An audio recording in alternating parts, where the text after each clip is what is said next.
Hey, and welcome to Just Another Effing Podcast. I am your host from the home of the Kennedys, the city of champions, if you will, the JFB, James from Boston.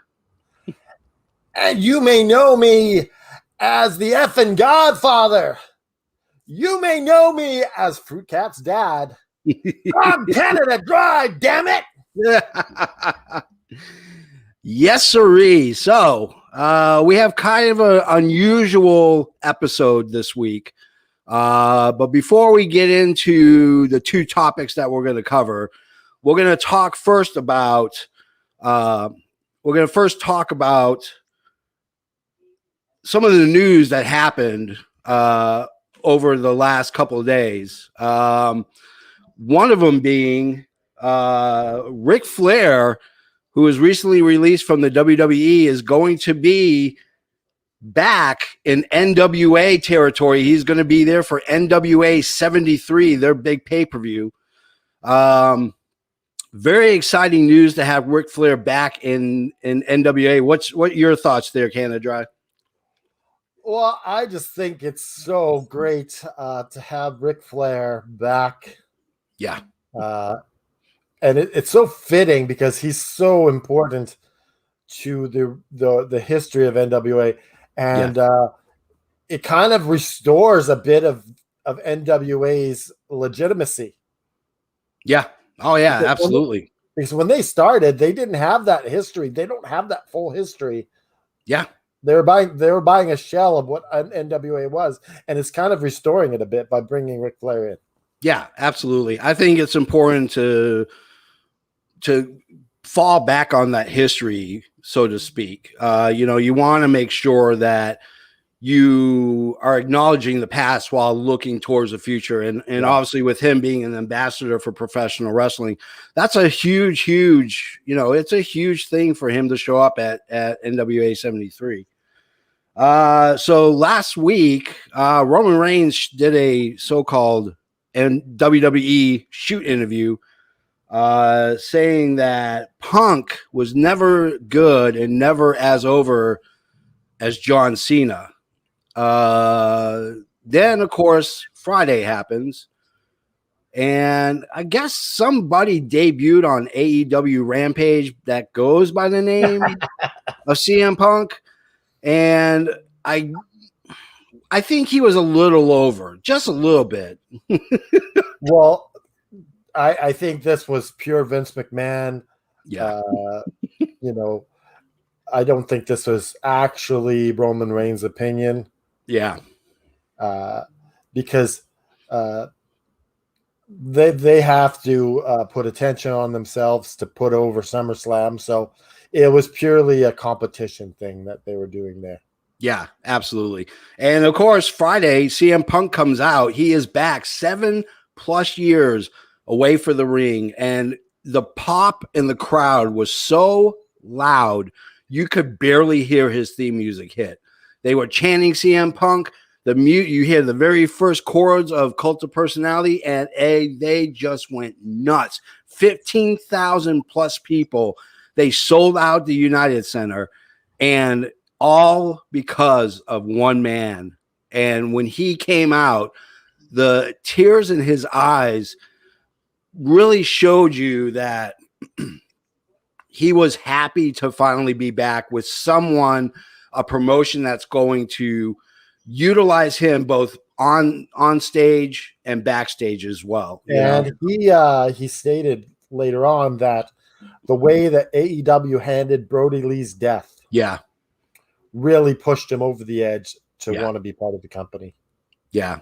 And it was great. I mean, there were grown men crying in the stands. That's how it was full of electricity.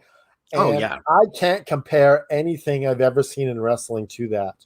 No, not even close. I mean, the only other time I've ever heard and felt that kind of energy was when Edge came back at Royal Rumble. Because that was not as expected as people thought. Yeah, it was a surprise pop moment, but I feel that the anticipation that happened with Punk over over almost a month. Yeah. Yeah, just shy of a led month. up to that crazy few minutes in the ring there. Yeah, I mean it was a crescendo of what I always have been calling it wrestling's worst kept secret.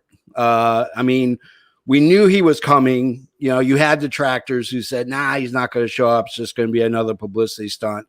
But yeah, Punk is back. He's back in AEW, and from what he said, he's got time, and he's going to be there for a while. So, I really of feel course, that the time of the secret pop-ups are kind of dead, especially in AEW, yeah, because you need the announcements, you need the ratings. You can't have people not knowing about it. yeah, exactly. And there were other returns as well. So Sasha Banks and Bianca Belair were supposed to fight. For some reason, Sasha was pulled from that match. And they knew about this a week ahead of time. Yeah, they knew this about a week ahead of time.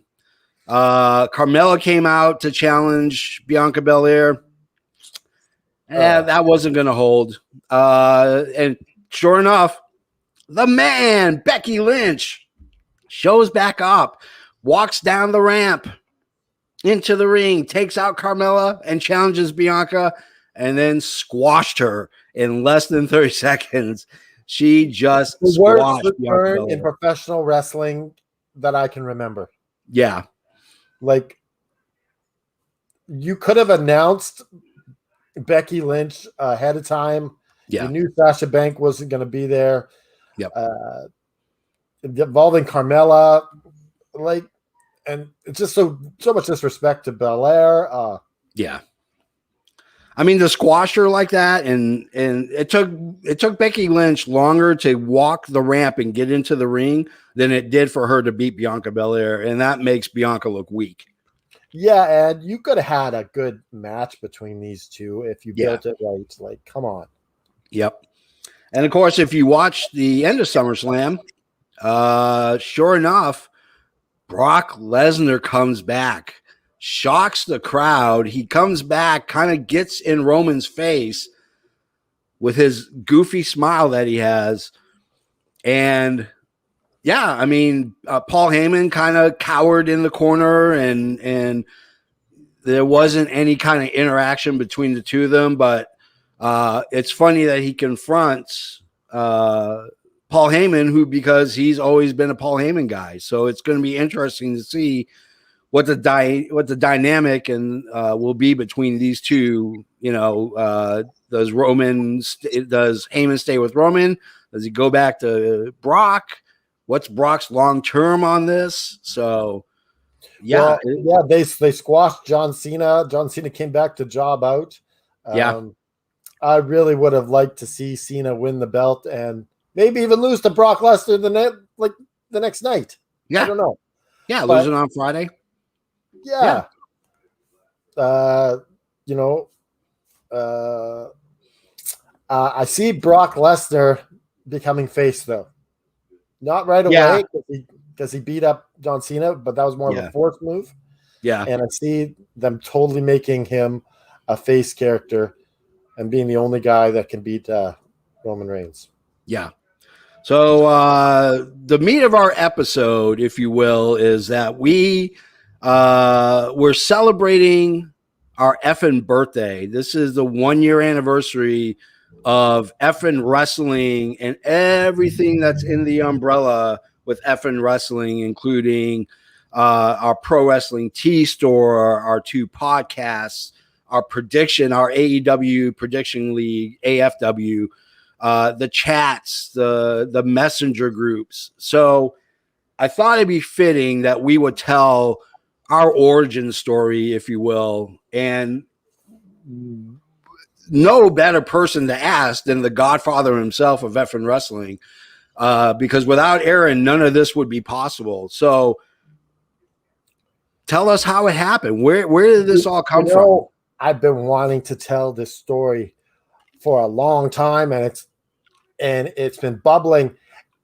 And this last week, when the Touch Bros showed up on Dynamite. I didn't even know they were going to be there. Yeah. The Touch Bros were on Dynamite and opened their vest when the camera was on them and showed their effing t-shirts. Yeah. I was over the moon. I was freaking out. Yeah. Yeah, absolutely. And so when we saw our shirts being seen by millions of people, it was bubbling inside of me to tell our origin story. So that's how that came about. Yeah. So let me just go back 3 years ago. This is before AEW even existed. Yeah. So I was working on. I was really impressed with with Grumpy Cat. Yeah. And the thing about Grumpy Cat, he has he's dead now. God bless. I guess it's a girl cat. God bless her soul. But she was even on Raw. Yeah, she was. But Grumpy Cat never did anything. Yeah. It just looked grumpy.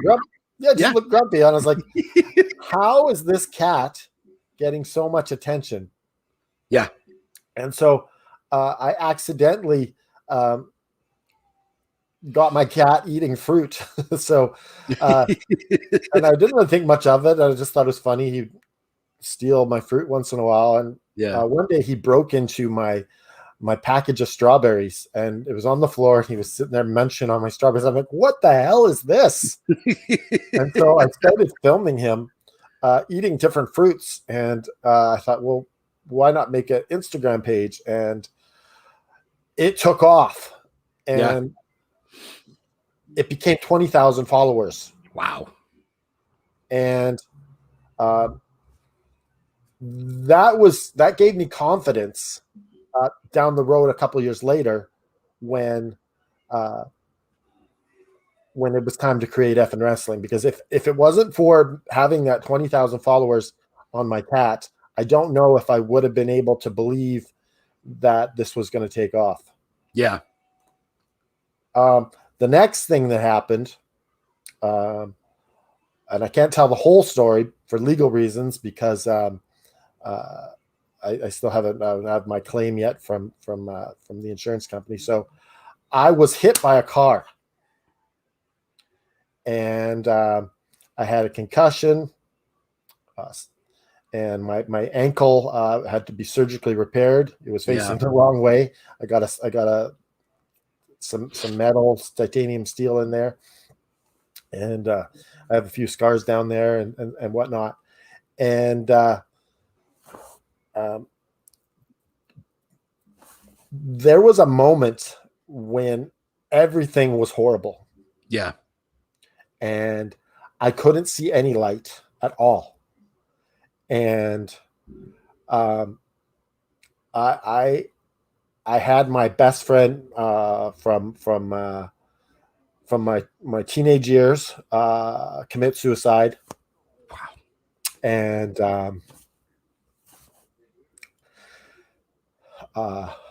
sorry if I'm getting emotional here. No, go ahead. Keep going. And so he committed suicide, and I'm in an awful way recovering. And I had a guy I had known for a few years, OD from fentanyl, and he died, and just everything wasn't going right. And so I prayed. I said, God, I don't know how much more I can take of this bad stuff. Please, can you give me one good thing? One good thing. I can't take any more bad things. Yeah. I've reached my limit. And so kind of forgot all about that. And just kind of sitting around because I can't get around too much. And the next day my phone rings. Yeah. And you have call ID, and it says Vancouver Canucks Sports and Entertainment. I'm like, what? Why are the Canucks phoning me? And so I answer, and I guess my I work at a recovery place to help people recover from drugs and alcohol. Yeah. And I guess my mom had entered me into a contest with them, telling my story and what happened to me. Yeah. And so I had won a contest to go to a game and to meet some players afterwards. And I got a little trophy. And it just so happened that my nephew had just come in from Alberta from working in the oil industry. Yeah. And so he had just come to town, and I hadn't seen him in a couple of years. And so we went to the game together and went for dinner. I gotta tell you, like, that was an answer to prayer. Yeah.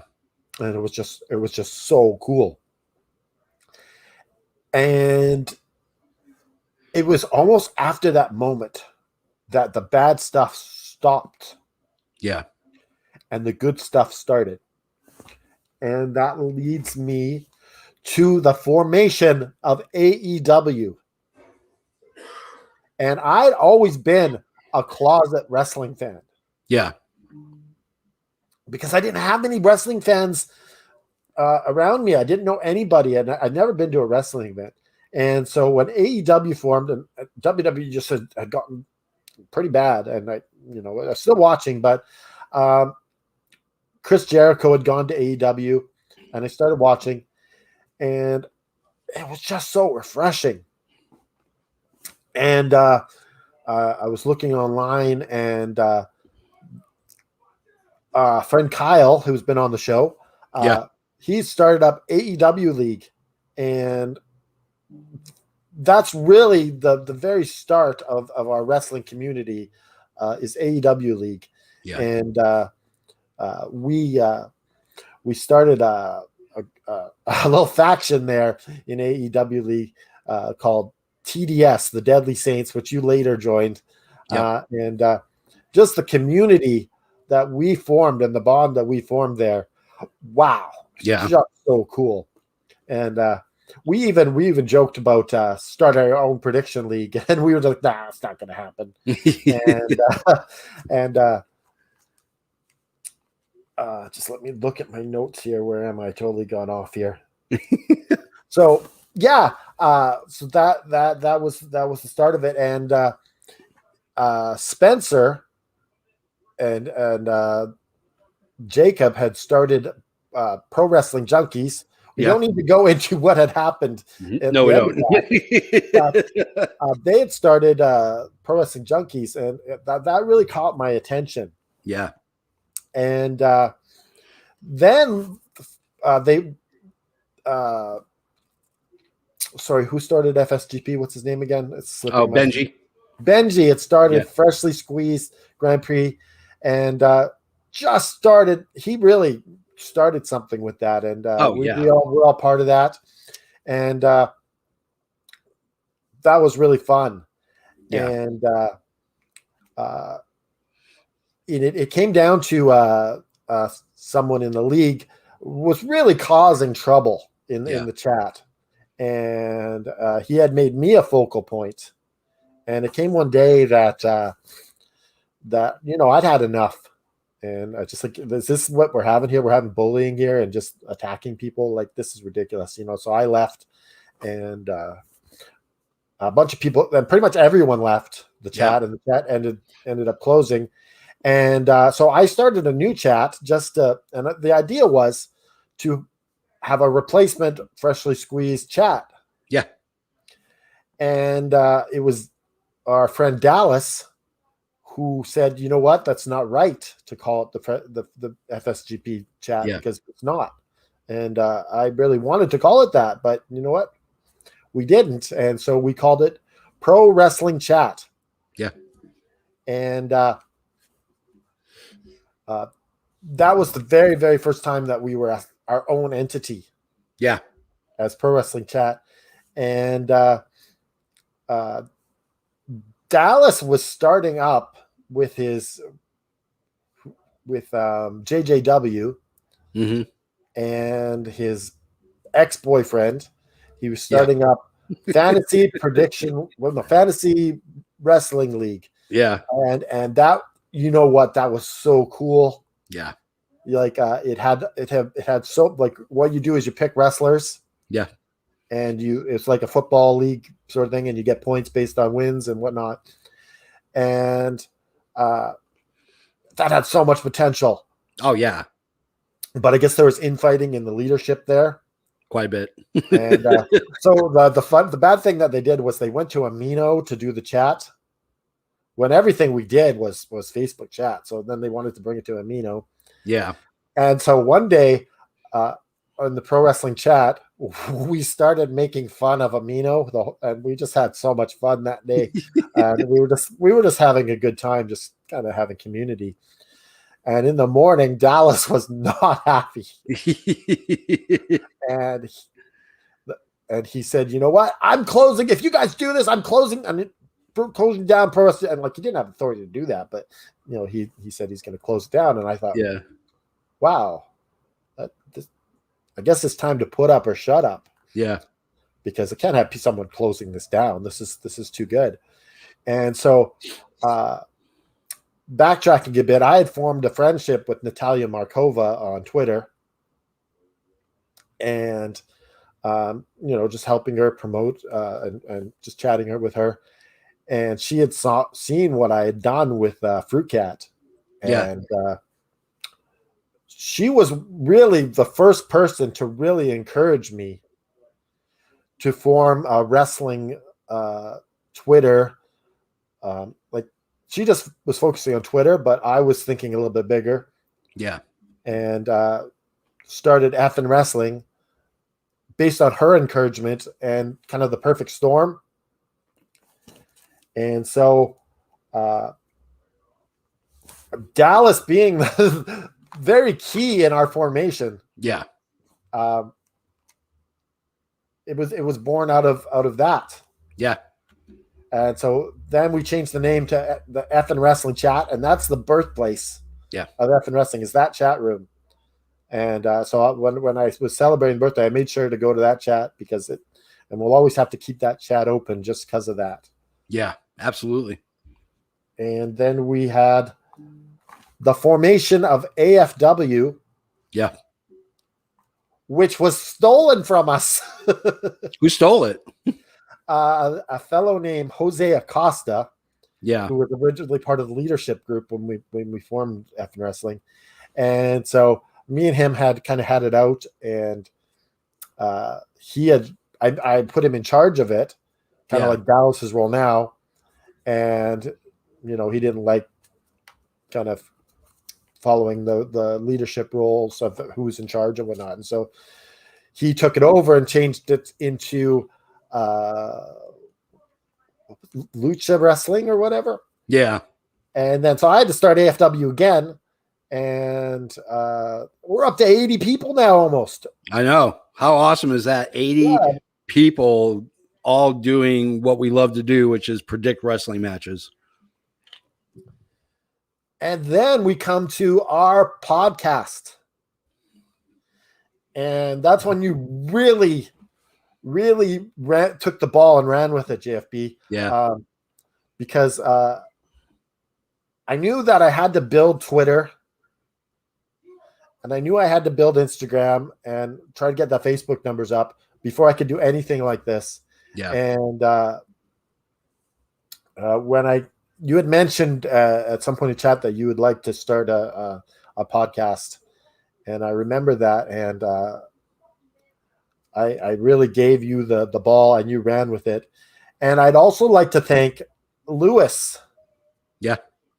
Because he was the original person of this podcast. Yep. He was our original trio. And we kind of had a falling out. And we recently, and this is God, that to fix that and mend that fence, because it's only with God that you can do stuff like that. Yeah. And I'd like to thank Lewis for originally being part of this podcast and coming back and being part of the leadership team again. And welcome back to Effin' Wrestling, Lewis. Take this time to welcome you back, Lewis. Brick City L back in the saddle. And we'll have to get him back on the podcast here eventually. Yeah, absolutely. And then we had our PWT store shortly after, along with Wrestling with the Paranormal, which Austin was our original host of that show.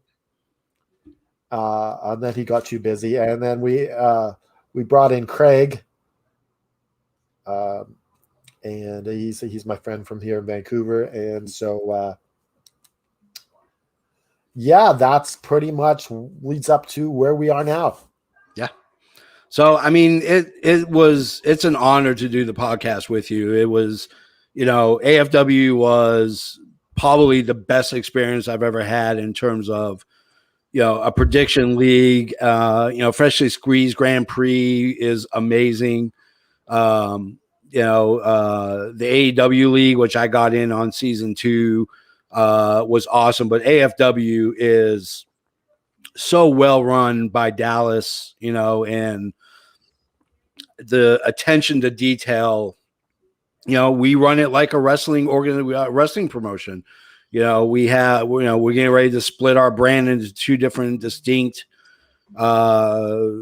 productions. We'll have the Dynamite guys and the Rampage guys, and we're going to have a women's division coming soon. And we've got 9 women that are ready to compete for that women's championship. And just duke it out. They don't have to stay in the women's division. Yeah. So they can compete with the men, but and it's a lot of fun. It really is a lot of fun. And the podcast is just another extension of, and I say it all the time on Twitter and on Facebook too, when I'm like, we're part of the effing universe. And each in this universe we have small little planets that kind of all circulate around that original chat, in that original group. And the website. effingwrestling.com. Oh my goodness. Thank you so much, JFB, for getting that website in there. It gives us such credibility I'm able to post a story to Twitter to direct it to the website. It just makes us so much more professional. Yeah, absolutely. I mean, it's a great place. We wanted to have an extension of the experience of being a wrestling fan, being around other wrestling fans. And that was the point and the purpose of having the website, was to kind of just, we're going to post stuff on we'll post stuff on the website and link it to Twitter and link it to Facebook and whatnot, and give people the ability to go in. And now we've opened it up to people to write for us. And, if you got a story, that broke and you want to give your opinion on it, there's a home for you and there's a place for you, and it's in effing wrestling. Absolutely. And I think that's our origin story. I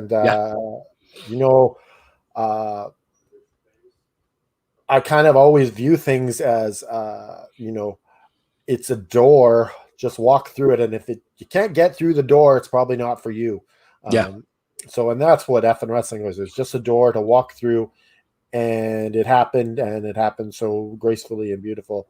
And I can't thank everyone who's part of the Facebook page, everyone who follows us on Twitter, everyone who follows us on Instagram.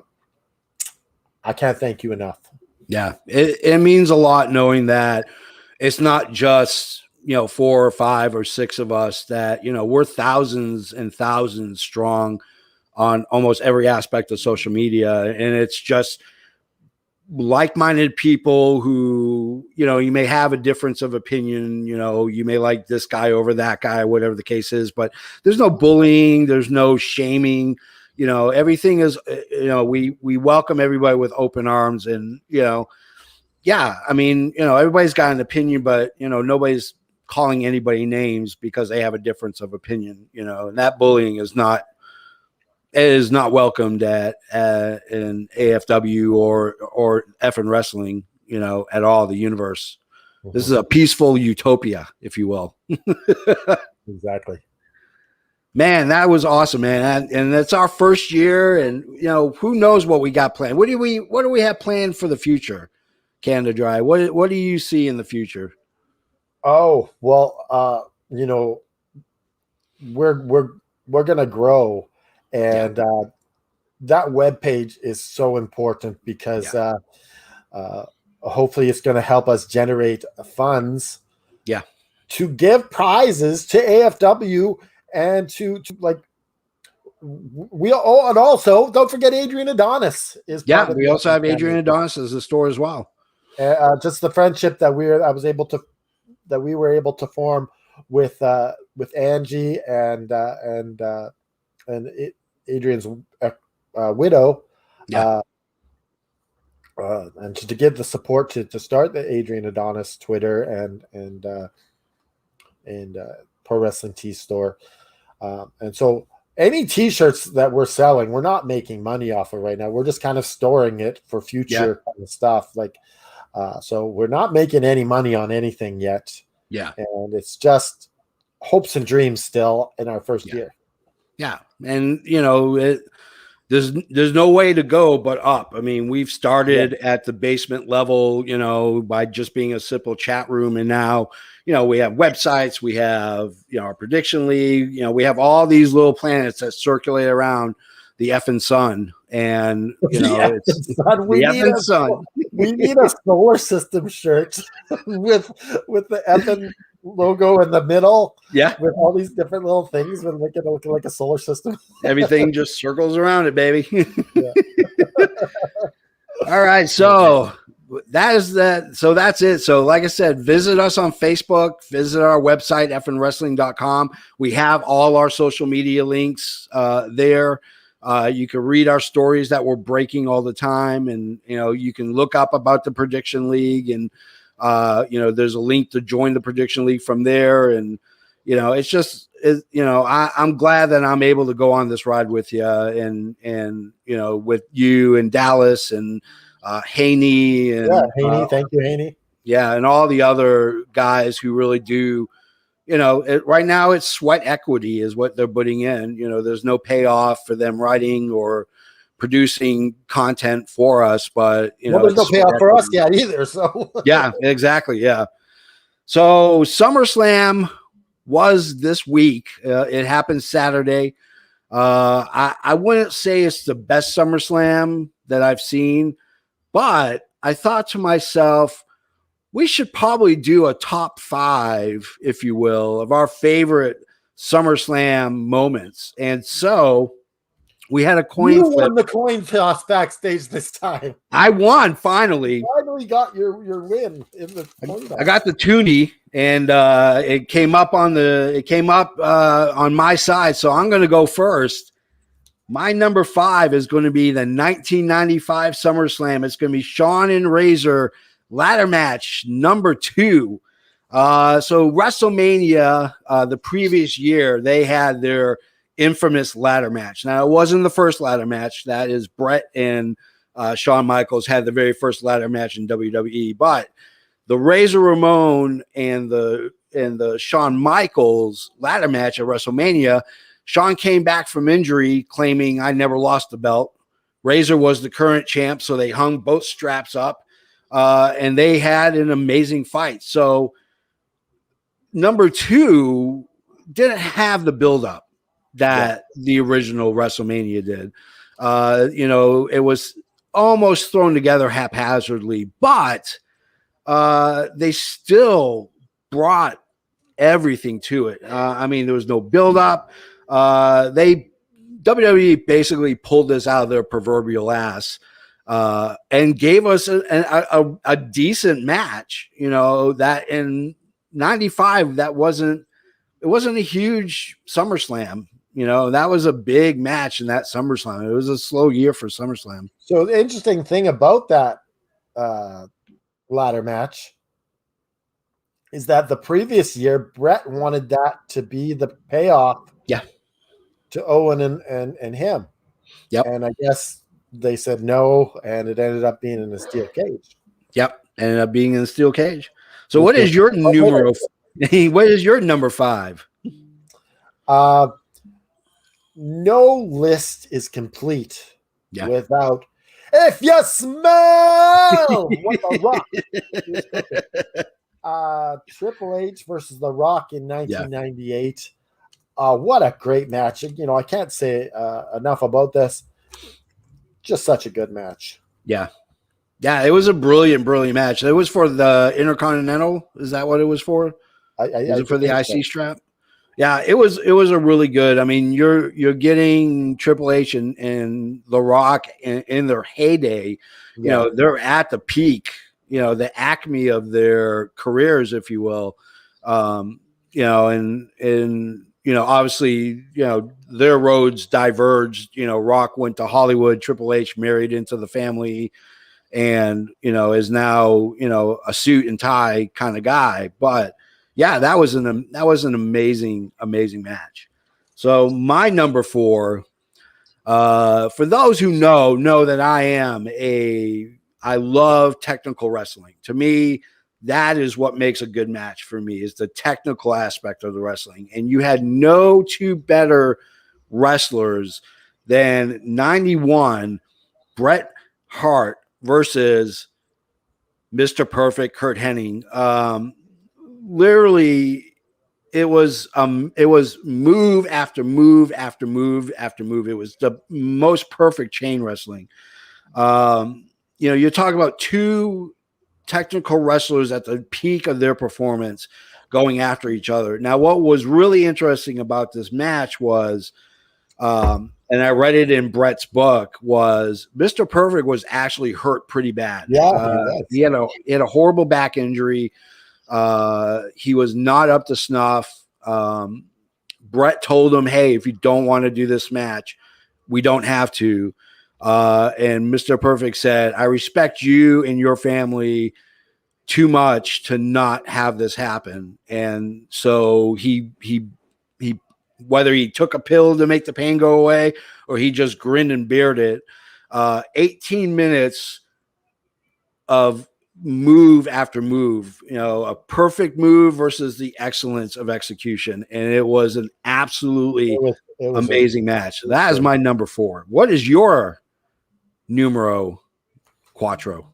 We're gonna go with 2013 Yeah. Brock Lesnar versus CM Punk. Oh, what a good match. And wow, what a great match! And I believe this is when CM Punk was turning face. Yeah. And Paul Heyman was switching to Brock Lesnar because Yep. Brock Lesnar had just come back. Yep. And wow, was Yeah. that ever a good feud? And I think was Feed Me More in this match as well at the end, or no? Was that a different time? I think that was a different match. Yeah, I think that was a different match. It's a great match. Anytime, I mean, CM Punk is a great wrestler because he loves wrestling. And if you've watched his career through Ring of Honor, if you've watched his career through WWE, now hopefully the years and years and years we're going to get from AEW, you'll realize that he may not be the most technical wrestler on the block, but you know, he's a good technical wrestler. He's great on the mic. He knows how to play the heel. He knows how to play the baby face better than anybody in the game right now. There's a reason why they call him the best in the world. And to go against Brock Lesnar, who's twice his size. The other thing I like about this pick is it's two guys who returned this last week in Brock Lesnar and Punk. Yeah. People don't know this enough about Brock Lesnar, but that guy can sell like nobody. Oh, yeah. He's a great seller. Absolutely. He'll put you over. Yeah. Great seller in professional wrestling. And I think that match was actually really good. It was really good. So I'm going to go with my number three. It happens to also involve CM Punk. It was CM Punk versus Cena in 2011. This wasn't as Punk. Summer of Punk. Now, it was not as good as the Money in the Bank match. It was brilliantly scripted. It was not as scripted as well as their Money in the Bank match, their Money in the Bank match for the heavyweight championship. You know, that will go down as probably one of the great WrestleMania moments of Punk's career, probably Cena's as well. But, you know, it was still a huge match for SummerSlam. You know, he sealed Punk sealed his best in the world moniker, beating, John Cena. And, Cena, Big Show John. I mean, that's what JBL called him. And yeah, you can say what you want about Cena, but that man knows how to wrestle, and that man knows how to work a match psychologically. Yes. And there's a reason why they call him Big Show John, is because he came up big in that show against CM Punk. Regardless of whether he won or lost, Cena was over that night. So was Punk. I mean, you had two groups of fans chanting pretty much that entire match. So what is your number 2? My next pick also has Cena in it. Daniel Bryan versus Cena again in 2013. Yep. When John Cena got to pick his challenger, and he picked the hottest man in the business at that moment. Yeah. Daniel Bryan. Yeah. The American Dragon. Yep. And Daniel Bryan, what can you say? That guy is so freaking talented. Yeah. He's one of my favorites. He can tell a story, and that believable underdog. Yeah. Just coming back. He beat him down, and you can't kill him. Yeah. I mean, he's played that character throughout probably the majority of his career. Dragon's Gate, I remember watching him, and he was that small little guy, the underdog, Ring of Honor, same thing. He was a little undersized than everybody else, but, he found ways to win. He beat Samoa Joe. He beat CM Punk. He beat a lot of big name talent in Ring of Honor. And so it was weird seeing him in WWE, and you can only hope and pray that he would be the underdog, and eventually, yeah, he grew into that character. The nice thing about this match was he lost the title. He won the title. Yeah. But Randy Orton cashed in and took it. And this really pushed the fans to get behind him in the Yes movement, like they were already, but this really put a fire under the Yes movement and propelled him to WrestleMania. Yeah. I mean, it was a pure lock, for sure. All right. So my number 2, I'm going to go all the way back to 1996, and that is the Boiler Room Brawl between Mankind and The Undertaker. You had a years-long battle between Mankind and Undertaker. And it's funny, I saw a post on Facebook of this kid who was answering a question in class for an essay, and it said, what is the best thing that can happen for Mankind? And it said, constantly beating up The Undertaker. And I absolutely cracked up. It was pre-taped, of course. It was not live. The live parts were in the hallway and in the building, in the ring, but in the Boiler Room, it was pre-shot the day before. Mankind beat The Undertaker in probably the most sick and sadistic ways I've ever seen back in 96. And it just added more mystique to that rivalry. But of course, you can't forget that that's also when Paul Bearer turned on Taker and sided with Mankind. That was that match. I love that. I love that period when he was Uncle Paul. Yeah, he clocked him in the head with the urn and poured the ashes on the Undertaker and sided with Mankind. That changed the rivalry again. And somehow the ashes got back in the urn later. Yeah, of course, because they magically appear. So what is your number 2? My next match also has The Undertaker. It's nice how that happens like that. Here in Canada, one of the greatest matches and moments of excitement was Bret versus Undertaker, Heart and Soul. Yeah. And at this point, Bret was being cheered all over the world, except in the United States. It was Canada versus USA. Yeah. And Canada was just loving it, having Bret as our champion.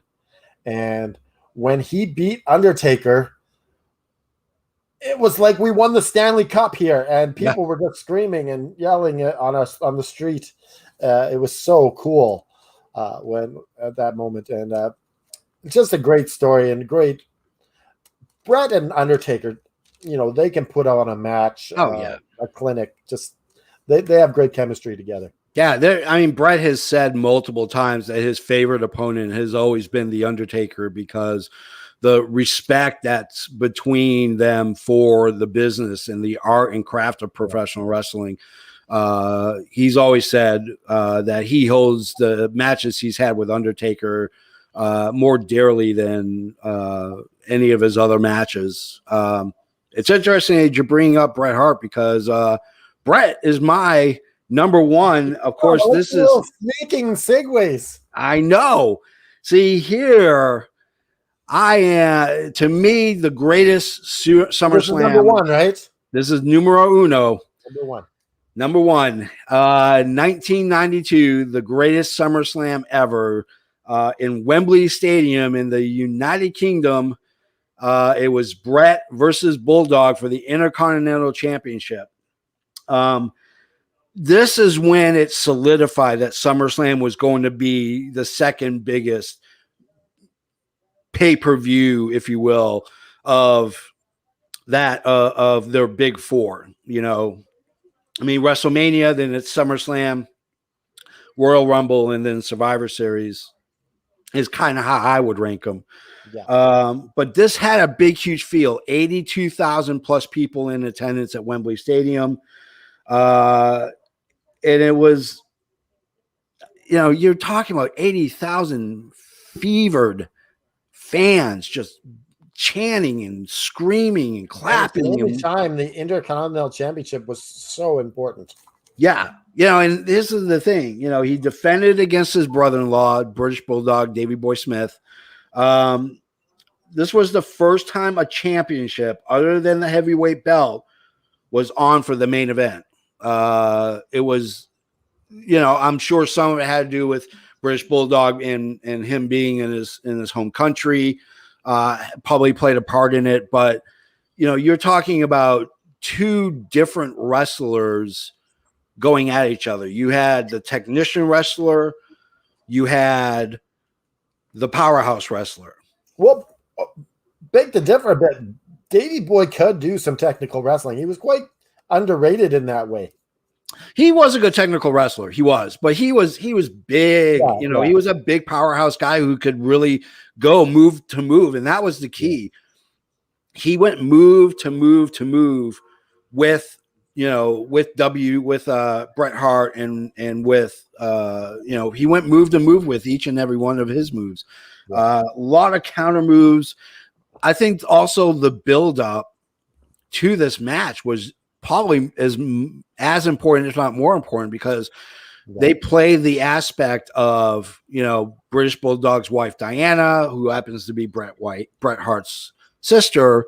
Can they keep the sportsmanship together? It's tearing the family apart, damn it. Yeah, they don't want to tear the family apart. And, the match went 25 minutes, which I thought was too short. And showed finally was really, that was the moment you knew that Bret Hart was the charismatic ring general, because at that time he was the one that was running that match, and they were, you could see it, versus, David Boy Smith, you were starting to see that powerhouse coming out. He was landing the harder punches, the harder slams. And Bret lost.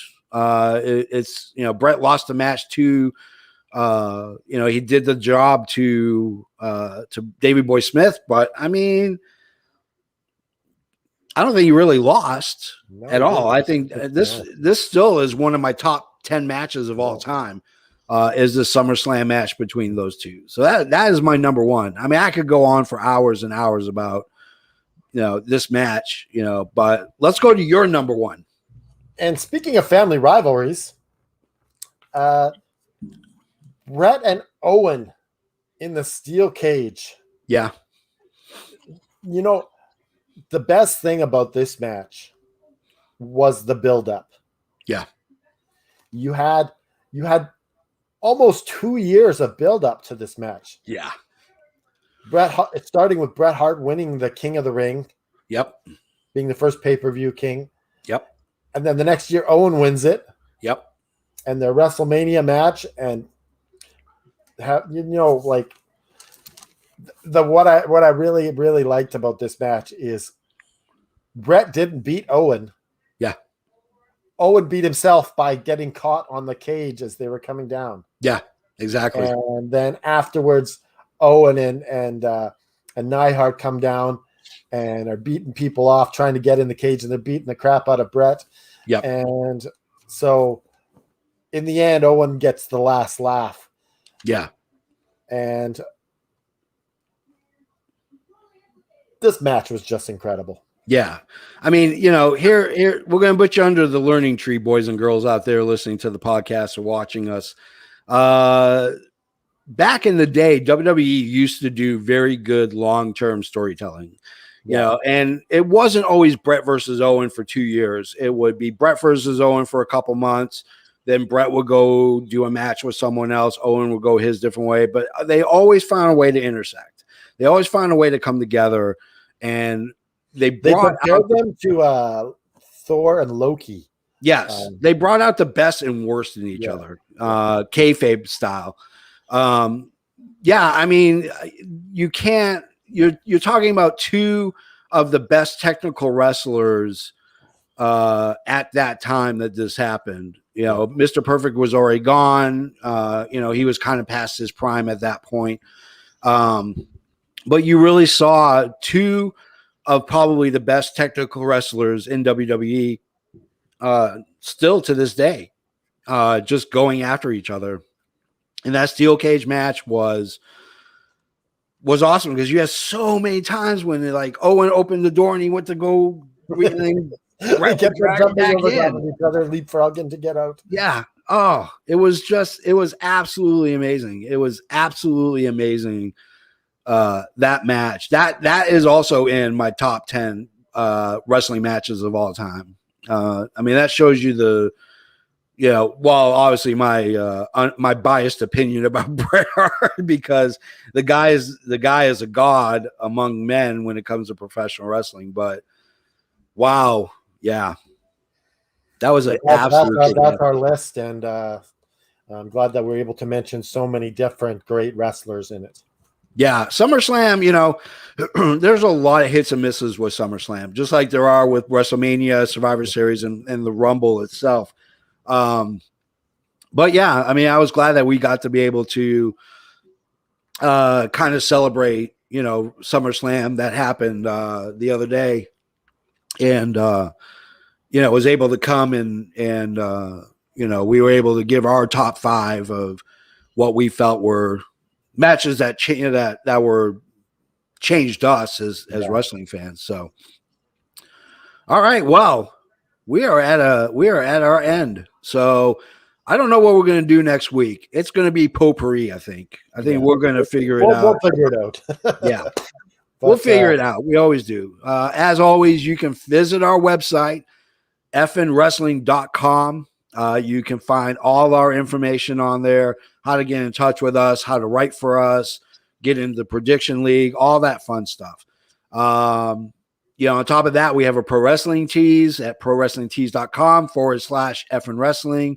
I checked this morning and Pro Wrestling Tees is up and running. So CM Punk broke it for a couple days from his return. And, but yeah, he is, the website is back, so you can go ahead and place your orders. We'll also have our August giveaway that's coming up very soon. That'll be in the show notes. And it's a Chris Jericho action figure. It is a Chris Jericho Demo God action figure. With the belt.